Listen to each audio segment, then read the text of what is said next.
네, 안녕하세요. 차트 선생입니다. 자, 오늘 실적 발표가 있죠. 근데 제가 진짜로 오늘 중요한 얘기 해드릴 거니까 영상 끝까지 보셔야 됩니다. 정말로 오늘 실적 발표에서 실적도 물론 중요하지만 실적 다음에 우리가 봐야 될 부분들 몇 가지 설명드릴 겁니다. 바로 본론부터 들어가시죠. 자, 우리가 2월 11일 오늘 이제 실적 발표가 있는데 일단 보통 실적 발표는 장 전이나 또는 장 마감 이후에 실적 발표가 됩니다. 언제 나올지는 몰라요. 근데 만약에 장전에 나온다라고 하면 7시 40분부터 8시 30분쯤 요때 나올 수 있기 때문에 집중해서 좀 보셔야 되고요. 이 영상을 뒤늦게 보시는 분들은 아마 9시 전까지 안 나온다라고 하면은 아마 그 3시 반 지나서 나올 거예요. 요거 좀 생각을 하시면 된다. 근데 일단은 컨퍼런스 콜이 있기 때문에 제가 봤을 때 컨퍼런스 콜을 자, 요게 있네요. 6월 12일에 있네요. 그죠? 자, 경영 실적 및 사업 전망 등 설명하는 Q&A 시간을 받는다. Q&A 시간이 있죠. 그러니까 아무래도 SMR에 대한 부분들이 분명히 나올 거예요. 분명히 나올 거다. 질문 안 할 수가 없거든요. 분명히 질문이 나올 거고, 일단은 잠정 실적 발표 같은 경우에는 언제 나온다? 보시면은 11일 오늘 나오고요. 오늘 나오고, 자, 이거에 대한 컨퍼런스 콜은 12일에 진행을 하는데 우리가 조금 살짝 의아한 부분들이 있어요. 뭐냐면은 보통은 실적 발표를 하자마자 컨퍼런스 콜 하는 경우가 많거든요. 그러니까 2월 11일에 실적 발표하면서 바로 당일에 컨퍼런스 콜 진행할 가능성이 높은데 일단은 다음날 IR을 개최한다는 동시에 나온 공시죠. 이 다음날 IR을 개최한다는 공시 자체가 제가 봤을 때는 실적이 잘 나왔을 가능성이 높을 것 같아요. 그러니까 실적이 안 나와서 주가가 하락을 하게 되면 이 주가를 하락하는 거에 대해서 방어하기 위해서 빠르게 IR을 진행할 가능성이 있는데 일단은 결산 실적 공시를 하고 다음날 발표하는 거 봐서는 좀 여유가 있어 보인다고 생각합니다. 제가 봤을 땐 좀 여유가 있어 보인다 생각하고 우리가 여기서도 보면은 이렇게 보면은 여기 보면 11월 5일 있죠. 여기 11월 5일 자 이쪽에 보시면은 10월 29일만 가더라도 봐봐요. 결산 실적 공시 예고가 있죠. 그죠? 결산 실적 공시 예고. 자, 이거를 보시면은 언제 공시한대요? 11월 5일에 공시한다라고 합니다. 그죠? 결산 실적을. 자, 그런데 그 뒤에 바로 기업 설명에 IR 개최 안내가 있어요. 그죠? IR 개최가 있다. 근데 날짜를 보게 되면 뭐요? 11월 5일. 실적 발표하는 날 오후 3시 45분에 뭐 합니까? 바로 컨퍼런스 콜 합니다. 자, 그럼 우리가 이걸 생각을 해봤을 때 뭐냐면 이때 실적이 별로 안 좋았을 거기 때문에 별로 안 좋았어요. 3분기 때 별로 안 좋았기 때문에 이때 뭐였어요? 바로 그 당일에 발표를 한 거죠. 그죠? 급하니까 주가가 이제 밀릴 수 있고 그런 부분들. 그래서 여기서 바로 발표를 했는데 이번엔 좀 다르다라는 거죠. 이번에는 뭐 한다? 이번에 보시면은 바로 발표하는 게 아니라 결산 실적을 2월 11일에 공개를 하고 컨퍼런스 콜 언제 한다? 그 다음날 해요. 그죠? 조금 예리했나요? 다음날에 하죠. 물론 이거 찍어 맞추는 거죠, 여러분들. 그런데 이 부분들이 또 중요하다고 봐요, 저는. 왜냐면 이 IR 자료에 대한 부분들이 일단 12일에 게재가 되고 실적 발표가 나온 이후에 게재가 되는 거지 않습니까? 그죠? 그러면 이게 만약에 뭔가 지금 회사가 상황이 좋지 않거나 한다라고 했을 때는 제가 봤을 때는 제 입장에서 봤을 때는 바로 그 당일에 IR 할 것 같아요. 근데 이러한 부분들이 있다 없다라는 점이 저는 조금 긍정적이게 보이지 않나 싶습니다. 그래서 요 부분들이 일단 우리가 좀 체크를 해볼 수 있을 것 같고 현재 구간에서 뭐 요것도 중요한데 제가 봤을 땐 요 부분을 또 봐야 될 것 같은데 보시면은 자 어떤 거냐면 SMR 관련된 부분들이 또 있어요. 제가 저번에도 한번 말씀을 드렸지만 우리가 이 신규 시설 투자에 대한 부분들을 확인해 봤을 때 우리가 가만히 생각해보면 SMR 사업 확대에 따른 캐파를 확보한다라는 내용 자체가 금액이 뭐 500억, 1000억이면 모르겠는데 8천억이란 말이에요. 8천억. 전용 공장 신축이라고 되어 있어요. 그러면 8천억이라는 돈이 쉽게 투입이 되진 않을 거고 그 중요한 거 쌤 근데 SMR을 공급했다라는 뉴스나 계약에 대한 뉴스나 MOU나 공시가 없었는데 왜 SMR 관련된 부분들이 나올 수 있다라는 거죠? 라고 할 수 있는데 잘 생각해보세요. SMR 공급 계약을 따냈다라고 해서 이거 공시예요? 공시 안 해도 돼요. 공시 안 해도 된다 여러분들. SMR 따냈다 공시 안 해도 돼요. 중요한 건 뭐냐면 매출에 대해서 2.5%인가 5% 미만이면요, 이 대기업 같은 경우는 공시 안 해도 됩니다. 왜냐하면 짜잘한 수주가 굉장히 많을 거기 때문에 이러한 부분들에서 공시 안 해도 돼요. 그래서 일단 이 부분들이 혹시나 컨퍼런스 콜에서 언급이 되는지 우리가 확인을 좀 해볼 필요가 있을 겁니다. 그래서 이 부분들 한번 체크를 한번 해보시면 좋을 것 같고요. 추가적으로 또 어떤 부분 볼 수 있냐면, 최근에 엑스에너지와 계약 MOU 계약을 체결하지 않았습니까? 그죠? 엑스에너지와 MOU 계약을 체결했는데, 우리가 이 부분을 조금 생각을 해보면은 16개였나요? 이거에 대한 어떠한 예약금? 예약금이라기보다는 계약금? 뭐 일부 계약금?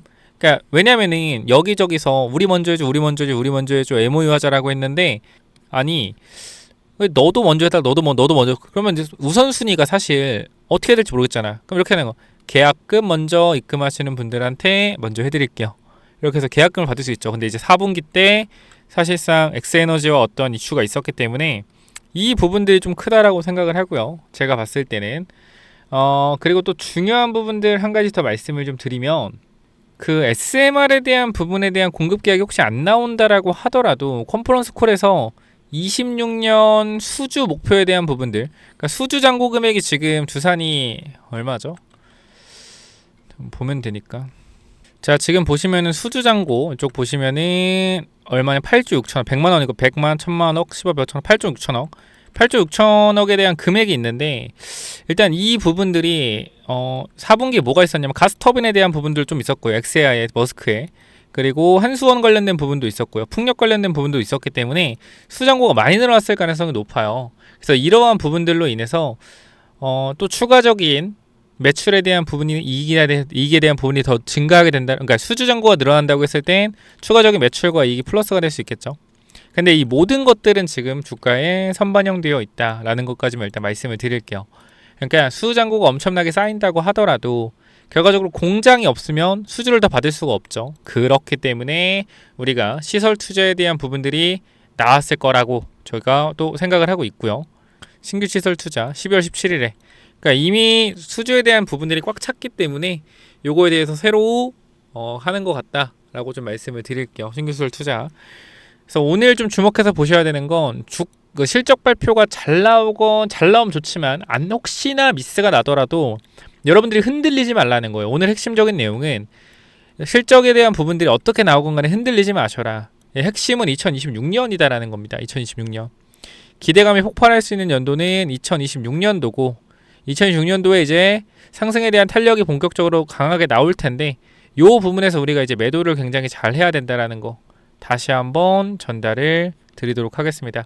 그래서 저는 오히려 오늘 구간 장전이나 또는 장 막판에 어떠한 그 변동성에 대한 부분들이 혹시나 하방으로 나와준다라고 했을 때, 요거는 우리가 조금 기회를 잡아야 될 것 같다라고 생각을 해서 요거 반드시 전달드릴게요.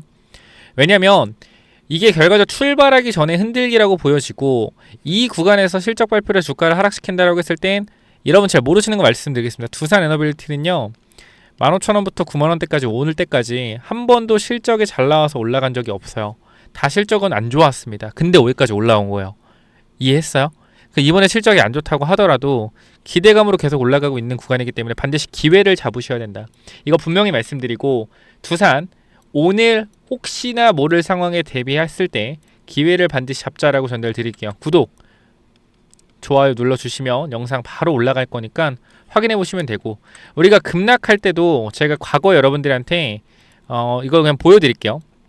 이때 당시에 주가 하락했었잖아요. 이렇게, 그죠? 어떻게 받았어요, 여러분들? 지금 이쪽 보시면은 7만원부터 주가 어디까지 빠졌죠? 순식간에 51,000원까지 몇 프로 빠졌습니까? 고점 대비해서 마이너스 25% 정도의 강력한 하락들이 나왔었다, 이 당시에. 그죠? 근데 제가 이때 여러분들한테 여기 8월 20일이지 않습니까? 이거 5분봉으로 보이려나? 보이네요. 자, 8월 20일 최저가 얼마죠? 최저가 51,100원이죠. 51,100원. 이때 우리 많이 잡았어요. 매수 타이밍. 이때 매수 많이 했거든요. 보시면 시간대가 얼마죠? 10시 40분, 10시 40분. 자, 이때 보면은 자, 이쪽에 51,000원 검색을 해보면은, 자, 8월 20일. 자, 뭐라 그랬어요? 제가 두산 에너빌리티 같은 게 8월 20일 보이시죠? 8월 20일 안 보이시나? 여기 8월 20일 보이시죠? 작년 8월 20일 언제요? 급락했을 때. 8월 20 보이시죠? 요때 제가 뭐라 했죠? 두산 에너빌리티 51,600원에 추가했고 평단 56,000원 맞춰놨다. 이 평단도요 우리가 밑에서 사서 6만원 7만원대 팔고 다시 잡은 평단이에요. 다시 잡은 6만원 초반에 여기서 우리가 매수타임 잡아서 평단을 56,000원 맞춰놨다라는 거죠. 그래서 기술적 반등 구간에서 비중 조절하고 대응 예정. 6만원과 반등 나올 대응하겠다. 우리가 어떻게 했어요? 61,000원에 매수타임 봐서 그죠? 정확히 61,000원 아니죠. 우리가 보면은 자 봅시다.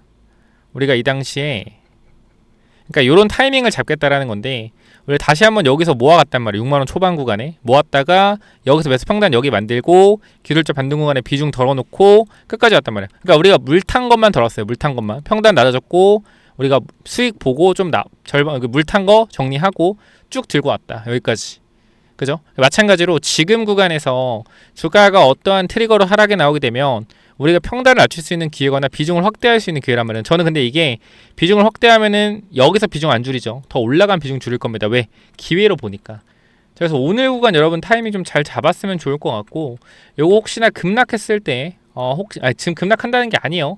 실적 발표가 어떻게 나올지 모르기 때문에 혹시나 변동성 하방으로 나왔을 때 요 부분들 뭐 같이 한번 잡아보겠다라고 하시는 분들 있으면 010-845-9501 반드시 기회라고 남기셔서 타점 한번 꼭 잡아보자 라고 말씀을 드릴게요. 올라갔을 때도 우리가 매도를 또 잘 할 거기 때문에 꼭 텔레그램방 들어오셔서 같이 대응을 했으면 좋겠고요.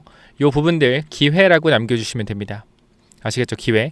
자, 그리고 추가적인 부분들 몇 가지만 좀 말씀을 드릴게요. 어쨌건 두산 같은 경우는 주가가 연속적인 상승이 나왔을 때 어느 정도 우리가 수익을 챙겨가야 된다라고 분명하게 말씀을 드리면서 중요한 거 한 가지만 말씀드리겠습니다.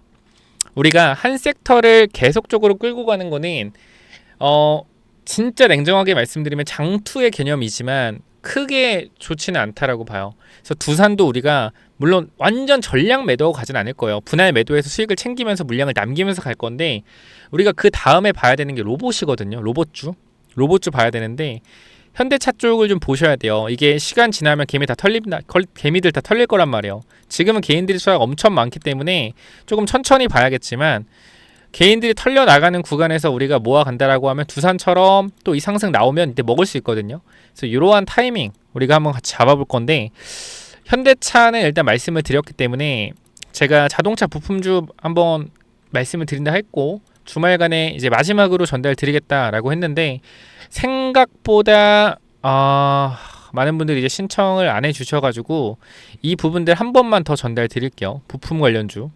자동차 부품 관련주인데 얘가 이제 로봇 사업을 하거든요. 그럼 지금 이미 로봇주들은 다 3-4배 올랐단 말이에요.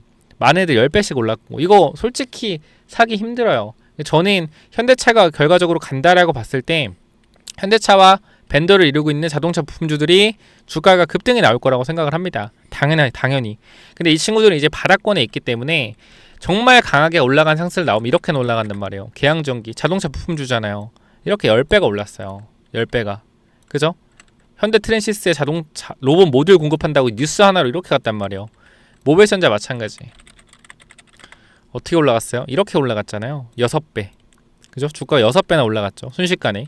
그래서 이러한 종목들이 자동차 부품주에 쏟아질 겁니다. 앞으로. 그래서 제가 정말 많은 종목들이 많은데 자동차 부품주 한 100개 있어요. 상장사가. 그러니까 여러분들이 한번 찾아보시면 좋은 거 정말 많아요. 제가 이거 말고도 많은 거 좋은 종목 굉장히 많은데 그래도 돈을 벌면서 안정적인 종목에 대해서 브리핑을 드리는 게 맞다라고 생각을 해서 시총은 낮긴 하기 때문에 많은 분들을 못 드리니까 부품이라고 꼭 남기셔서 체크하시고 두산 같은 경우에 텔레그램만 입장 매수 타이밍은 기회라고 남겨주시고 부품주는 또 뭐냐면은 자, 이 자동차 부품 관련된 히든 종목 뭐냐면은 자 일단 요거부터 말씀을 드릴게요. 이 회사가 뭘 하고 있냐면 지금 보스턴 다이나믹스의 로봇 산업 확장에 대해서 여기가 이제 기존 핵심 파트너이기 때문에 로봇 공급망에 진입할 가능성이 높습니다. 제가 항상 말씀드리지만 자동차 부품사들 중에서 현대차와 이 벤더를 이루고 있는 회사들을 주목해야 된다고 말씀드렸는데 이 친구는 지금 시총이 낮기 때문에 계속 주가가 올라가고 있어요. 그래서 요거는 제가 히든 종목 말씀드린다는 점 다시 한번 전달을 드리고요. 자 보시게 되면은 로봇용 감속기 개발 핵심 부품 기술 내재화하겠다라는 이슈가 있었고요. 지금 지금 이러한 로봇 감속기에 대한 부분들은 로봇 원가의 30% 40%를 차지합니다. 그렇기 때문에 이 감속기에 대한 부분에서 공급망만 뚫게 되면 사실상 뭐요? 실적에 대한 폭발적인 증가가 일어날 수 있다는 거죠. 그리고 최근 이 회사 같은 경우에는 인력을 대거 확충하고 기술을 계속적으로 개발하고 있다는 거예요. 자, 여기를 보시면은 자동차용 기술이 있던 이 회사가 결과적으로 뭐요? 정밀 구동에 대한 섬세한 부분들에 있어서 제어할 수 있는 이 기술력을 가지고 뭐한다? 로봇 액추에이터 정밀 구동 기술을 개발하겠다라는 겁니다. 그렇기 때문에 뭐요? 준비된 로봇 부품사라는 평가가 있다라는 거예요. 무슨 말인지 이해가 되셨죠? 제가 더 중요한 내용들 계속 해드릴 거니까 끝까지 확인해 보시고요. 자, 보시게 되면은 이 전기차 부품 관련돼서 이미 뭐요? 친환경차 부품에서 안정적인 매출을 발생시키고 있다라는 거예요. 이미.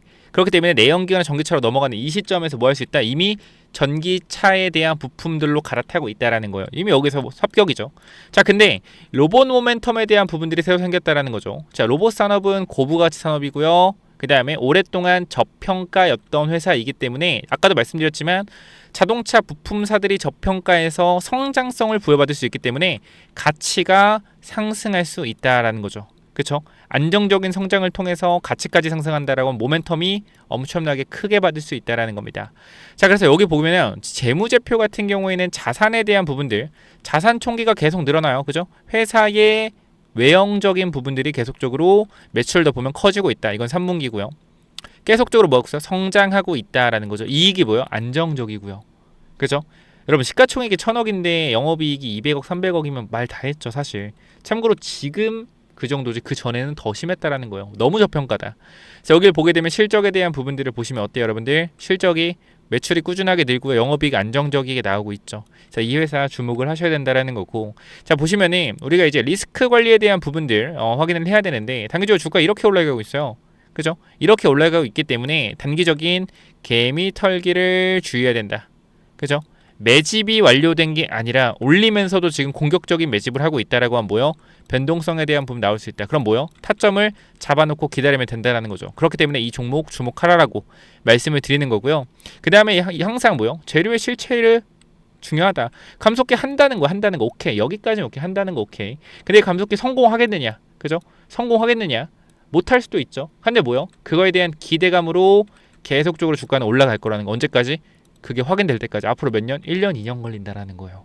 그러니까 기대감으로 오를 때, 주가가 가파르게 오를 때 더 많이 오르면 먹고 나오면 된다. 그러니까 이거 꼭 체크 한번 해보시고. 자, 보시면 지금 차트가 이렇습니다, 여러분들. 밑에 구간에서 확실하게 매집이 들어온 게 눈에 보일 겁니다. 그죠? 거래량을 통해서 매집이 들어왔고요. 주가를 강하게 계속적으로 끌어올리고 있습니다. 그쵸? 그러니까 여기서 한번 개미 털기 할 수 있는 움직임 나올 수 있으니까 매집 준비하자라는 거 말씀드리면서, 자, 이쪽 볼게요. 이쪽 전체적으로 내려오는 추세적인 부분들을 돌려 세웠죠. 자, 거래량이 없이 정고점의 매물들을 그냥 밀어 올리고 있습니다. 뭐요? 거래량 없이 올린다? 매집이 여기서 끝났다. 공격형 매집 이후에 물량을 잠그고 나서 계속해서 올리는 흐름. 장중에 뭐요? 한번 털고 가는 패턴 나올 수 있겠죠. 과거에 제가 이러한 차트 하나 있는데 잠깐만 보여드리면, 저랑 잘 봐봐요. 잘 봐봐요. 이게 다 자동차 부품이었거든요. 물론 얘는 작전이지만 잘 보세요. 자, 추세가 어때요? 추세가 내려가고 있죠. 그죠? 내려가는 추세죠. 똑같죠? 내려가는 추세입니다. 그죠? 근데 여기서 어떻게 돼요? 거래량이 앞쪽 구간 들어왔었죠. 그리고 여기서 얘는 밑으로 한번 개미 털었죠. 그죠? 그리고 어떻게 돼요? 주가가 올라가죠. 이런 식으로. 그죠? 올라갑니다. 근데 중요한 거 봐봐요. 올라가는데 중간에 뭐 해요? 한번 털어주는 흐름.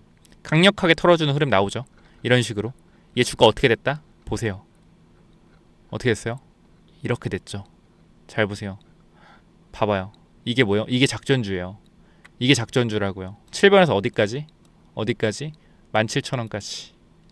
이렇게 올라갔었다라는 거예요. 그쵸? 그렇기 때문에 지금 이 종목과의 흐름도 매우 비슷하죠. 이 종목이 무조건 여기 간다는 게 아닙니다. 그러나 가능성이 높다라는 거죠. 왜? 결과적으로 시총도 낮고, 그래서 이거를 많이 못 알려드린다라고 전달을 드리는 거니까 참고하시고요.